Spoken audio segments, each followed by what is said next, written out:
Well, making pictures those days was pretty much a home cooking proposition. In other words, if you needed a kid to play in the thing, you'd say, who's got a kid? And they'd bring one down, you know. And I lived up on Franklin Circuit with my family, and they needed a kid to play a brat in this picture, doing a lot of slapping and a lot of kicking and a lot of torturing of poor Charlie. And my old man brings me down, and I was a well-brought-up kid and a gentle child, and I was not a great slapper of people. And so when it came time to start slapping people, I didn't want to do it. I said, I don't want to slap, I don't want to hit Uncle Charlie. You know, I was a gentle kid. And poor Charlie couldn't get me to slap him until finally he and Sidney were playing slapping games. They were saying, Sidney, hit me again. And Sidney would give him a shot. And Charlie said, oh, it's so much fun. And oh, I just love it. And when he's hitting himself. And they finally convinced me that slapping was a great charge to him, you know. So I think I might have gotten into the swing of it later on.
Hollywood, 1918. Arriving at his own studio as the most successful film director in the business. And times when I was at the studio and he would arrive, Alf Reeves would shout, "He's here!"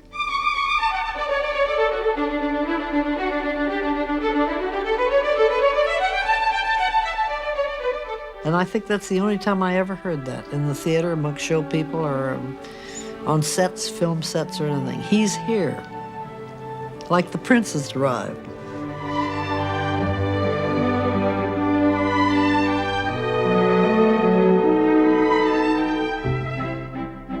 On this backlot, and on his two stages, Chaplin would produce his greatest work. He now had complete control over the making of his films. He even had his own laboratory. But he was still answerable to his distributors. First National had paid him $1 million for 8 pictures, with no time limit. He'd taken 2 years to make 4. With independence, he had slowed down. The hectic pace of the mutuals, 12 films in 16 months, had given way to an atmosphere of relaxation.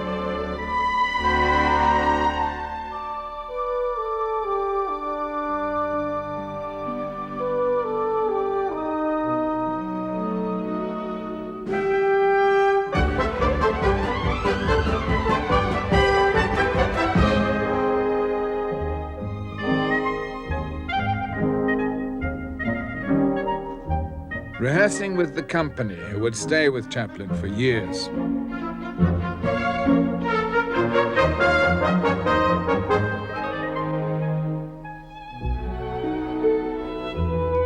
These shots appear to be genuine glimpses of Chaplin at work. But no, they were staged for a film Chaplin tried to slip into his First National contract. First National rejected it. They were worried, for he was spending month after month on a mysterious film with a child actor named Jackie Coogan, the Kid.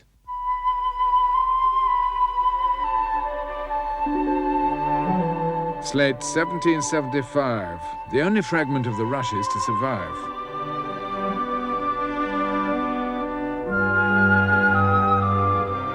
Chaplin was using more and more of First National's money, and the film was growing longer and longer. He had an idea, and he just developed an idea from an idea from an idea. It was strictly a cuff-a-tone, off the cuff. And they're little vignettes. They're all hung together by a small gossamer web, and he was successful in weaving that. He was weaving gags together with dramatic scenes, pioneering a new type of comedy of feature length. But to First National, he was behaving like the character in his own film.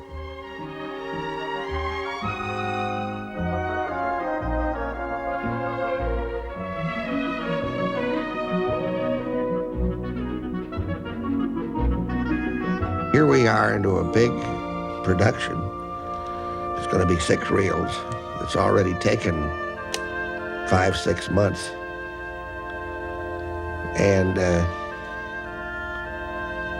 no story.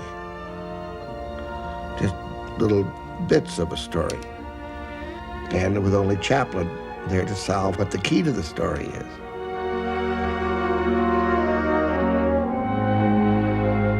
Chaplin was given advice. Invite the First National exhibitors to the studio. They came in a body. I think they were going to lynch him. And he knew what was going on. I mean, you know, Chaplin was no dummy. He knew that the pressure was on. And he put me on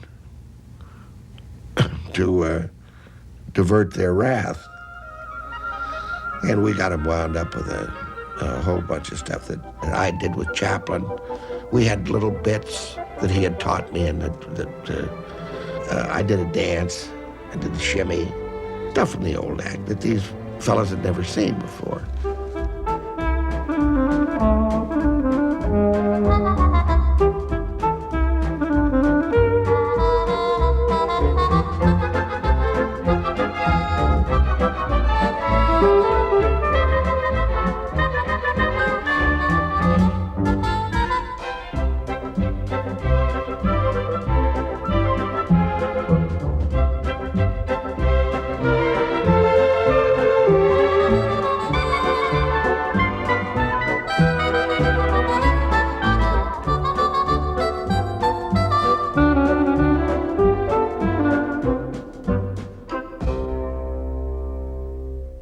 He said, take as much time as you want, Charlie, and he was going to anyway, because nobody could say hurry up to him.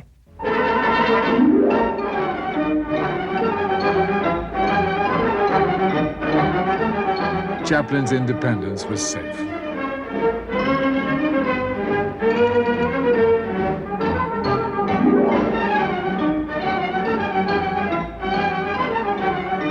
Chaplin introduces another child to the cast, Lita Gray. I became his flirting sweetheart in the heaven sequence of the picture. Because Charlie had been experimenting with me, putting my hair up on the top of my head. My hair was long then. And he had the wardrobe lady dress me in my mother's clothes, and I photographed quite a bit older.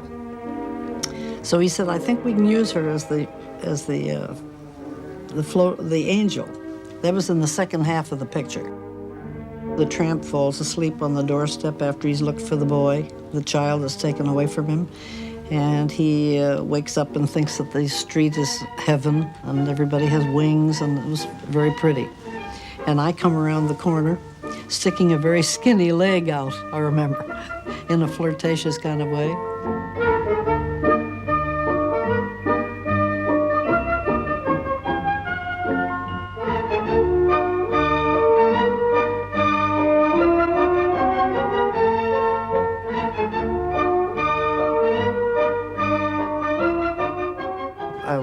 Went back to school after I finished the Kid contract. And I was bragging to Myrna about having worked for Charlie, what a marvelous man he was, and so forth and so on. And she was intrigued. She wanted to meet him. So I said, well, we'd go to the studio and watch him work one day, which we did. And as soon as Charlie came out to greet us, he said, you're just in time, because I've been testing brunettes for a part in the Gold Rush, this film that I'm going to make. So he did another film test on me and decided that I would be right for the part. It was 1924. Lita was 15. Now Chaplin led his company on an expedition to Truckee in Northern California. It would be an epic, a story of the Klondike. Chaplin had never done anything like this before. He shipped up everything to make a huge production. For now he was free of First National's petty restraints. He was one of the united artists.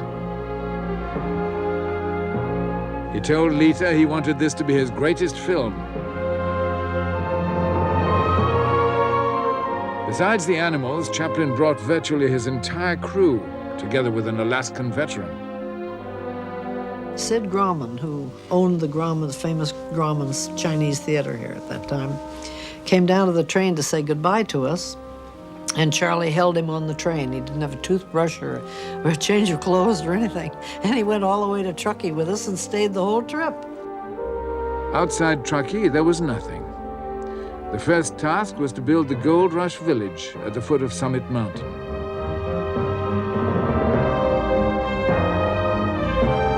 Chaplin surrounds himself with associates, old and new. As an assistant, Eddie Sutherland, who recalls the trip in a 1959 recording. I was Chaplin's assistant, so I said camera and cut. And I made suggestions like everybody else, but don't let anybody tell you they ever directed Chaplin. Chaplin directed himself. Sutherland's first job was to organize the Chilkoot Pass. I had got the ski club from Truckee. We went up and built the exact replica of Chilkoot Pass.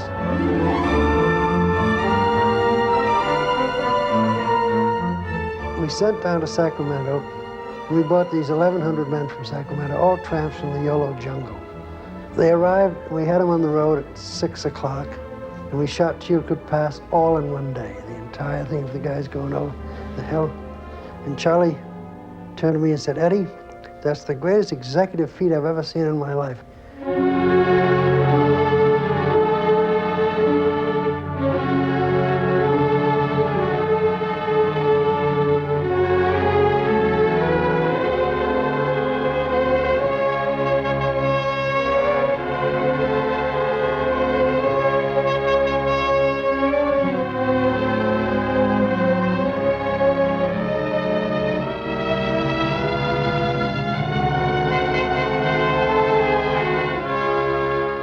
It is always thought that Chaplin returned from Truckee after shooting that one big scene, but a remarkable series of photographs from Chaplin's own archive tell a different story. They reveal that Chaplin shot all the exteriors on location, much to the regret of Lita Gray, who longed to get away from the wretched conditions. A lot of snow, very deep snow, and we all had very heavy fur coats and 2 or 3 thicknesses of clothing, and it was cold. And there again, many retakes. We thought we'd never get off that location.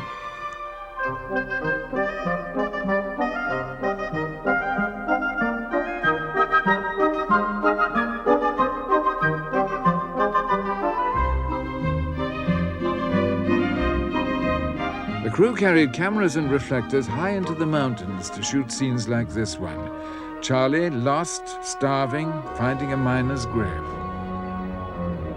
At this very spot occurred the tragedy of the Donner Party, pioneers driven to cannibalism. From this tragedy, Chaplin fashioned high comedy. We had built a chicken skin for a human being to get into, but we'd built it the size of Pete Stitch, who was the painter at the studio. And Pete got in it and just walked around and looked like a painter in a chicken skin, you see. So he said, "What do we do?" I said, "It's a very simple matter. You get in it, Charlie." He says, "Oh, I don't want to do that." I said, "Well, what's going to happen? Somebody's going to do it." He said, "All right." So he reluctantly got into the chicken. And when he got into the chicken, he was a chicken.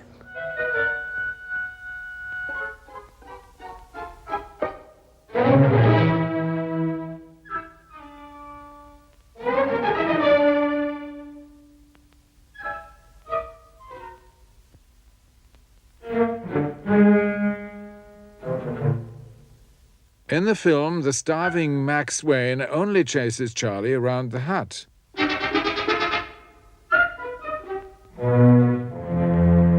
The stills show it might have been a very different sequence.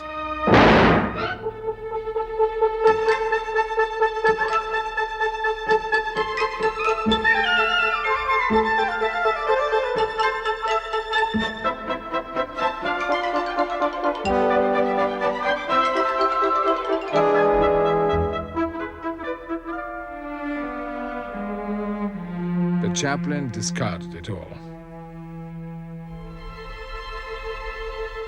This scene and the Chilkoot Pass were all he kept from the entire expedition. The location was the last place for a man like Chaplin to shoot, for he took too long. One moment there was snow, the next it was melting.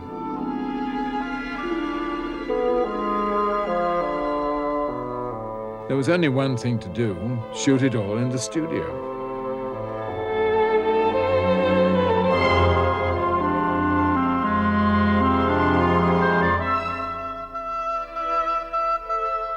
Chaplin had to retrace his steps. Under controlled conditions, he reshoots the miner's grave.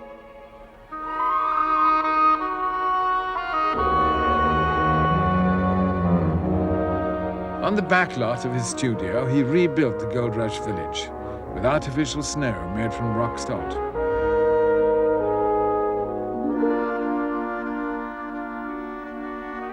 Chuck Reisner took over as Chaplin's assistant, and there was a new leading lady, Georgia Hale.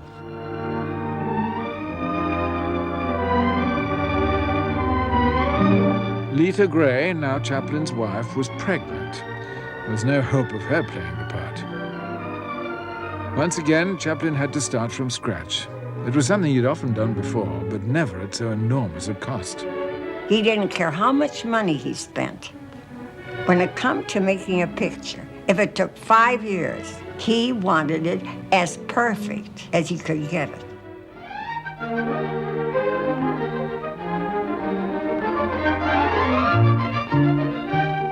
Chaplin had been Georgia's hero since her childhood. Playing the lead in his biggest picture was her dream come true.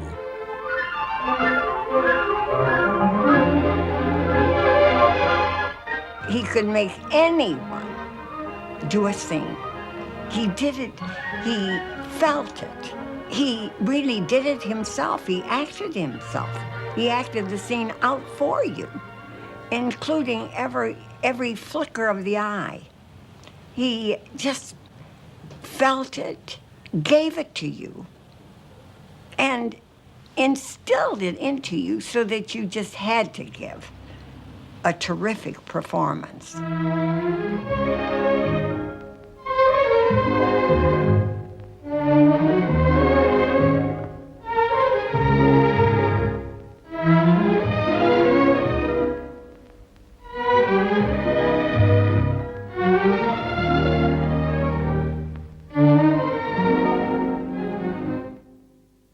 He knew the one big fault of actors was overacting. And he knew that hamming a thing didn't have the proper action behind it, that they had lost the action for the motions. So he'd always say, after he gave you the scene, and even though it was a deep emotional scene, he'd always say, just before the camera would go, he said, now do this scene poorly. Walk through it. And then he would get it.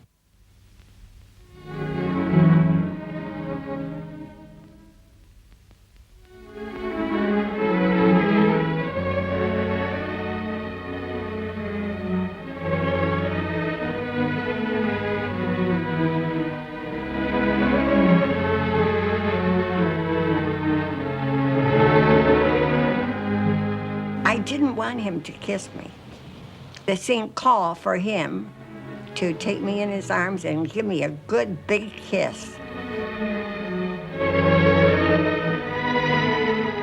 Charlie kept retaking it because he always retook everything to get the right reaction from me. And finally, I was in a rage. And I really slapped that fellow awfully hard across the face. And that was the take that Charlie took and really wanted, was that violent temper that came out when he kissed me once too often. Chaplin's intensity when things were going well made him all the angrier when he ran out of ideas. If he came on the set, he'd have his two hands stuffed into his pants pockets with his shoulders folded together and with a scowl on his face, and he wouldn't do a thing. And he would sit there, and he would let all the people wait. It wouldn't matter how many were being paid or how much it cost. And after he'd sit there in a daze, like to himself, for hours, he would leave and call it all off for the day. And then he wouldn't even call us back for a week until he was inspired again.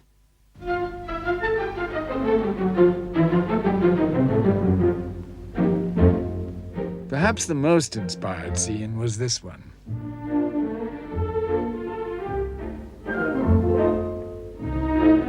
The shoelaces were made of licorice.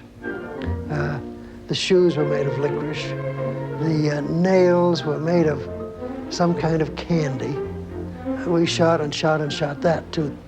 And he and Max Wayne got violently ill, from eating so many of those shoes. I remember him coming home and how sick he was, and called off production for several days. And of course, we heard that Max Wayne was sick too.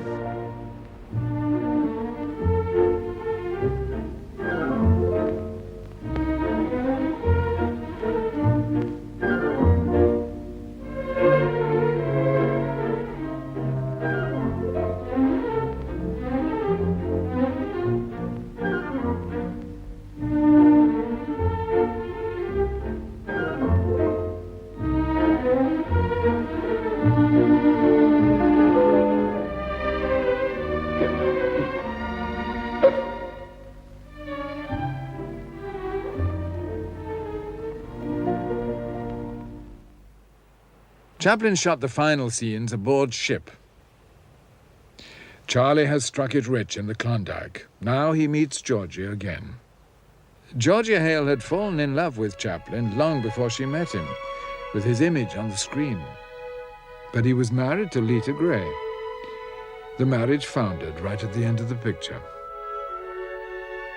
The last scene was really the first time that Charlie could ever express anything toward me that was really legitimate, because he was, for me, he was really belonged to Lita Gray.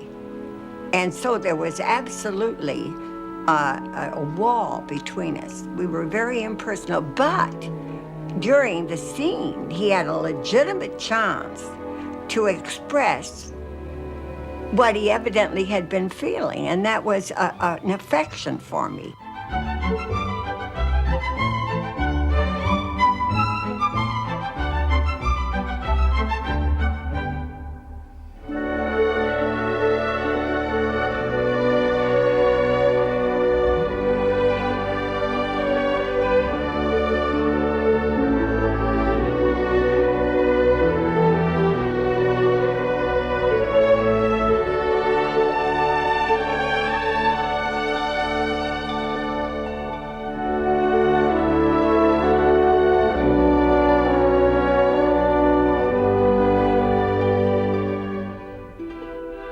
So when he had a chance to kiss me, then the kiss lasted way longer than it should have lasted. It went on, and then finally, and then he kept retaking it and retaking it.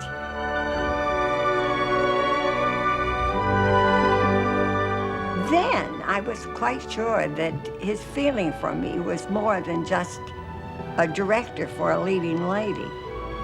And of course, I knew what my feeling was all my life.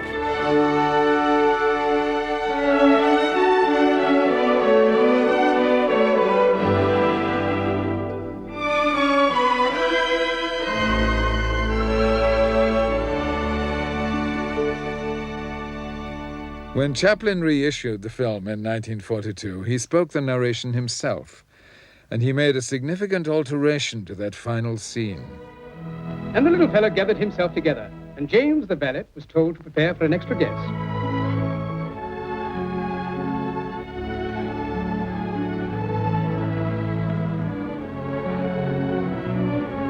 Pardon me, said the reporter, but who's the lady? Buzz, buzz, buzz.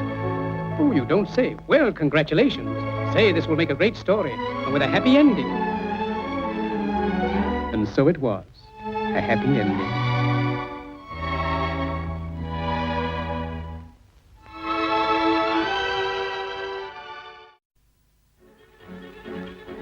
"1931, the talkies have taken over.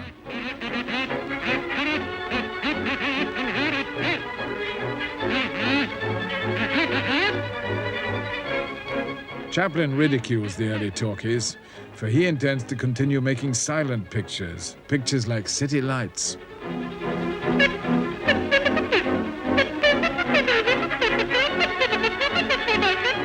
City Lights was the biggest gamble of his career. From the moment he announced his plans, he was criticized. People said he was going out of style. He was crazy to ignore the talkies. Above all, they said his direction was too old-fashioned. Among the actors on the set was a future director. Every director has his own way of working. He was unique. The films that he made were quite successful, the most successful ever anybody made, so you have to say he's a great picture maker, and directing was part of it.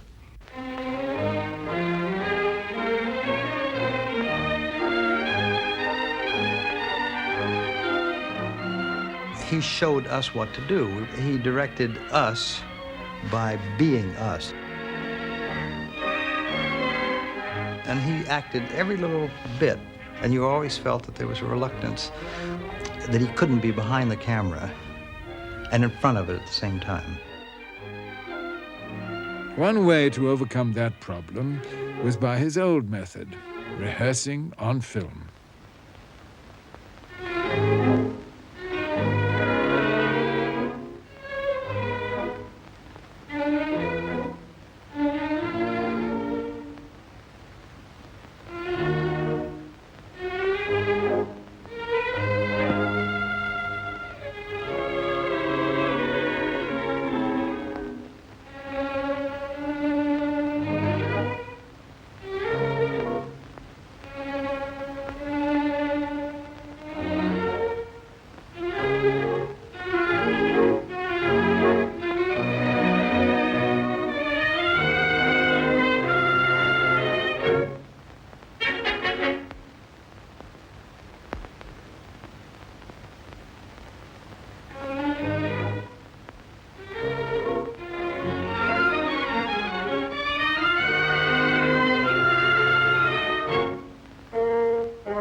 Chaplin's rejection of sound seemed arrogant, but he knew the tramp could never speak. The story of City Lights was simple. The tramp mistaken for a millionaire by a blind flower girl who falls in love with him. First, he had to find the right girl. He chooses a Chicago society girl, 20-year-old Virginia Cherrill. Before I signed my contract with Charlie, I made very clear that I wasn't an actress, that I'd had no training of any kind. And he said, that's exactly what I want. If you had had any training, you would have to unlearn it. Because I like to work my own way, and it's not the way anyone else works. To see him at work has never been possible, for no film existed, until a remarkable home movie came to light, taken by a close friend. It's the only film in existence of Chaplin directing in his tramp costume. He shows her how to hand a flower. As he stands, he is trying to perfect that simple action.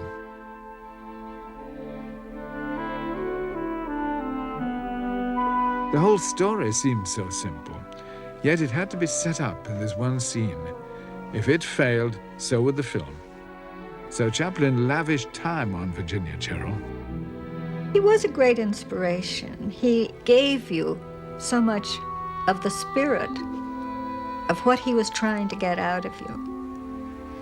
He acted out every part. This was his way of direction. We had no script. And Charlie would simply say, in this scene, I want you to do so and so and so.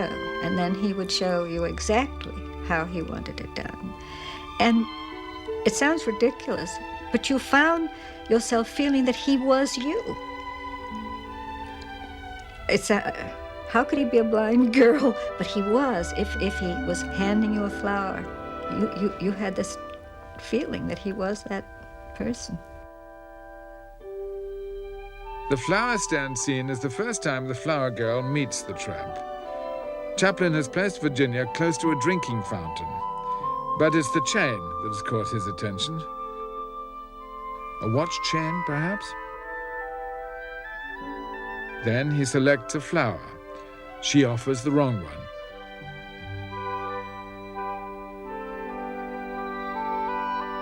Conveying the blindness was hard enough. Much more difficult was the girl mistaking him for a rich man. What if a rich man buys a flower first?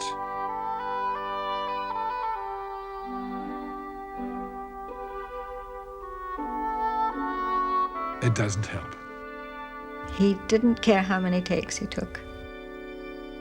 In fact, I often thought that if he couldn't think what he was going to do next, he simply went on doing the same shot over again until he thought of it. But he was a perfectionist, and to us it often seemed to be exactly the same, but to him it was not. Chaplin's frustration mounts as the film seems to crumble before him. He loses patience with the way his assistant, Harry Crocker, handles the extras.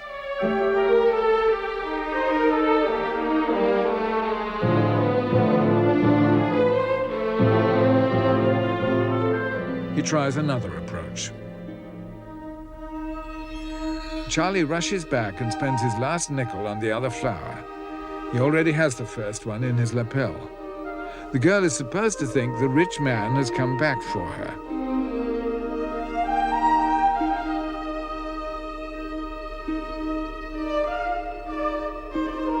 The cameras turn on this scene day after day.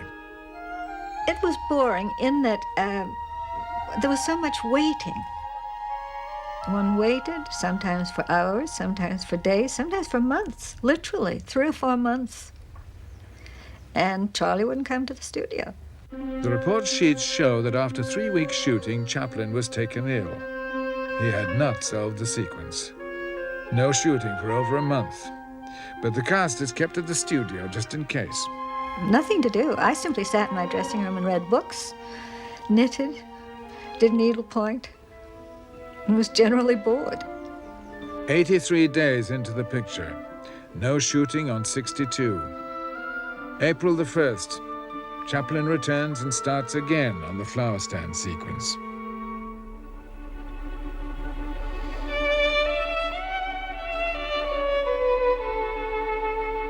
Now he makes the tramp more soulful, more romantic.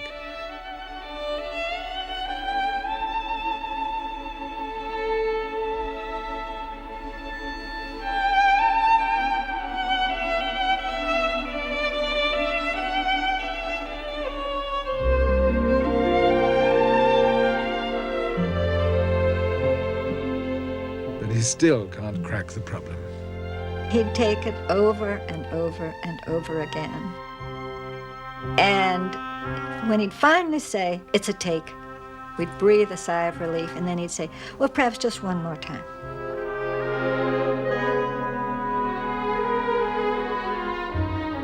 He tries changing the meeting. He's moved the girl further from the fountain. But why does she stop him? It's becoming a nightmare, one that was still vivid 3 years later when he worked with Alistair Cook. He once told me that Virginia Cheryl couldn't lift a flower up properly. And he said it took hours to say, look, all you do is take and you hold it up like this. That's all. But he said somehow she did this or that, you see. He managed to complete the scene, but he knew something was still missing. He still hadn't solved the problem of the girl mistaking him for a rich man. It would bother him to the very end of production. After 534 days, with no shooting for most of them, he returned to the flower stand sequence. He woke up one morning, he said, and it suddenly occurred to him, a slamming door of the automobile. So, of course, what happens is that he goes to the girl, says he'd like a flower or a bunch, gives her everything he has in the world, which could well be $1 or a dime. And as she's reaching for her change, the rich man walks, she hears the rich man walk back across the sidewalk, get in the car, slam the door, and the car takes off.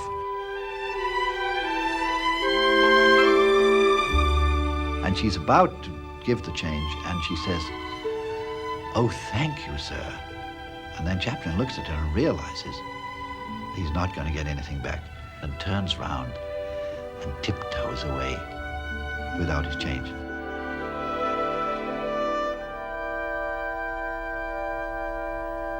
Well, it's just like, you know, water running over a pebble in the film.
Charlie was a god. You forget.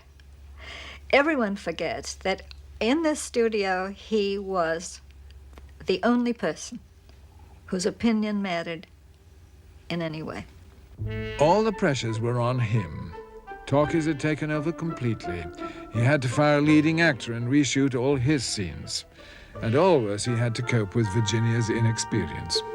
He would walk out and he'd put his hands out as though he couldn't see, and then he would run back and be himself.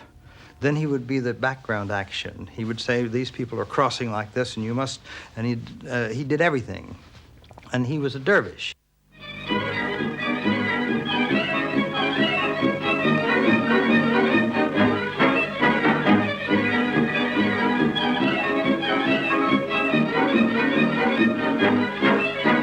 City Lights moves into its second year, no end in sight.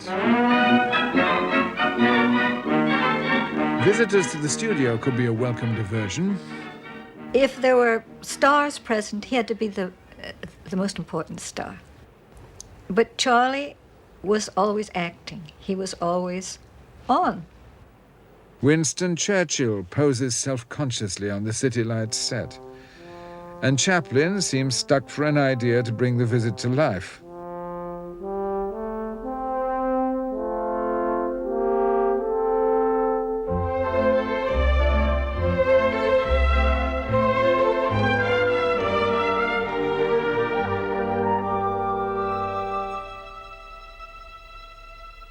Back to work, and Chaplin shoots a test for a new idea: the blind girl's vision of her mysterious admirer.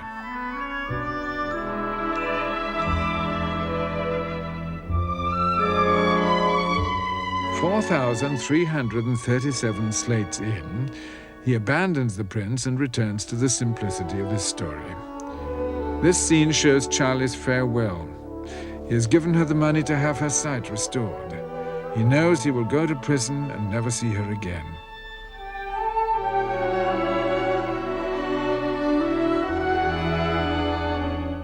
The touching relationship of the screen did not exist in real life.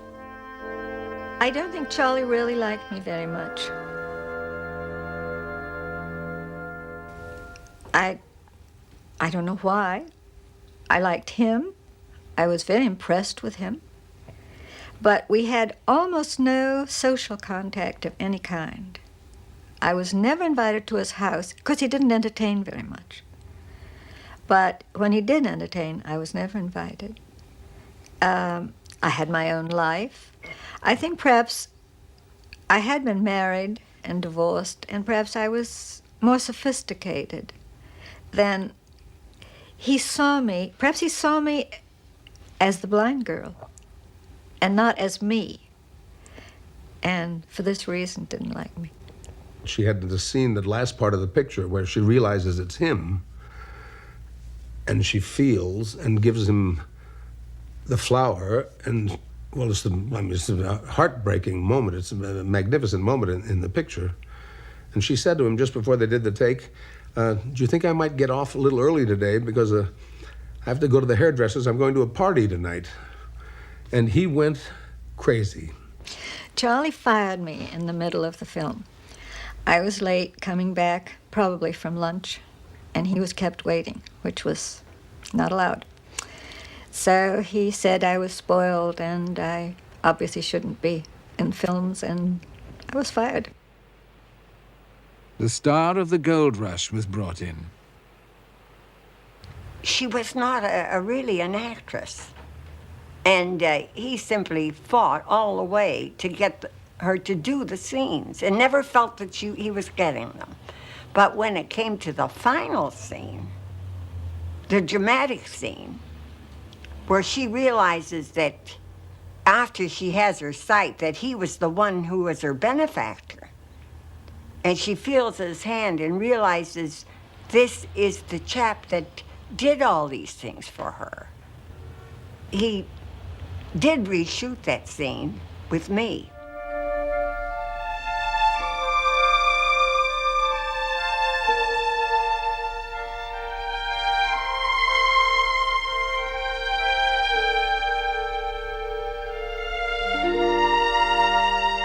He played the part right with me, off camera. But he was the little tramp, and he was the one that I played right with. So the feeling was right there between us, because he didn't just direct it, he played it with me. So I saw him and he was with me, and there was a complete rapport between us.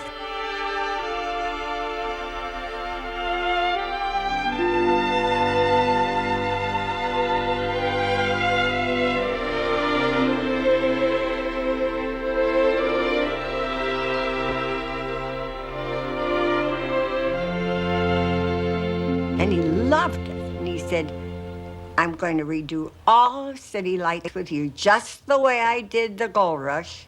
I'm going to redo the whole thing with you. But even Chaplin realized this was not the Gold Rush. Times had changed, and he had shot far too much film. Marion Davis knew he'd never wasted. A friend of both, she told Virginia, now you can name your own terms. So I said to Charlie, I can't come back and work, because I no longer have a contract with you. And he said, what do you mean? What do you mean? I said, I signed it before I was of age. He said, that's nonsense, absolute nonsense. So I said, no, it isn't. I was 21 last week. And ask your lawyer if it's not so. And he hung up. He called back later and said, I think you'd better come down and we'll talk about it. So Marion said, now you've got him. And I went back and I got double the amount. So I had the large sum of $150 a week from then on to the rest of the film. It was 3 years since the last Chaplin film. Silent films were now a curiosity.